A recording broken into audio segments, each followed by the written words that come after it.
Portrait de l'écrivain en chasseur de sangliers, c'est l'histoire d'un écrivain qui est en légère perte de vitesse dans son milieu professionnel, pour dire ça gentiment, et à qui l'Académie française commande une notice pour un ouvrage collectif.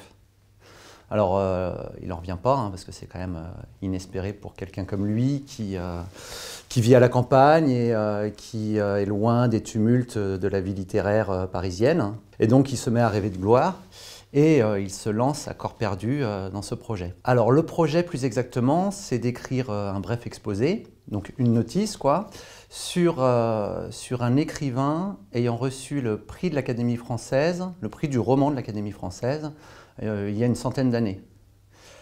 Cet écrivain, c'est Alphonse de Chateaubriand. Donc je dis bien Alphonse de Chateaubriand, pas René de Chateaubriand, c'est pas les mêmes.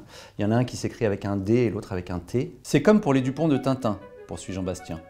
Ils s'appellent quasiment pareil, ont le même métier, se ressemblent comme deux frères, mais ne sont pas parents. Oh non, pas du tout, puisque leurs noms s'écrivent avec un D ou un T à la fin. Et d'ailleurs, suis-je au courant du moyen mémotechnique pour les distinguer? Pourquoi me parle-t-il des Dupont? La moustache, continue-t-il sans prendre la peine de répondre à ma question. Dupont la ronde en forme de D et l'autre Dupont en pointe en forme de T. J'éloigne le téléphone de mon oreille. En tant qu'éditeur, il n'y a pas à dire, Jean-Bastien se démène. En cette période de crise, il cherche toujours à rendre service à ses poulains. À partir de là, mon roman se dédouble.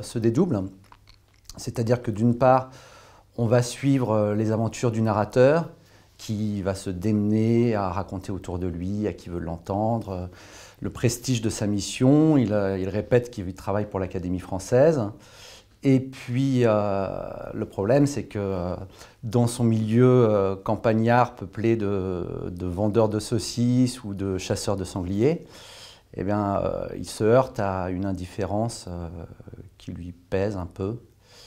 Donc ça, c'est d'un côté. Et de l'autre, on va découvrir la biographie d'Alphonse de Chateaubriand, qui était un auteur qui a eu lui aussi une vision de la littérature comme une sorte de Graal absolu, et puis qui lui aussi s'est confronté à son époque à un entourage rural, à l'esprit pragmatique, et puis qui, par la suite aussi, un peu plus tard, s'est fourvoyé dans des engagements plus que inacceptables.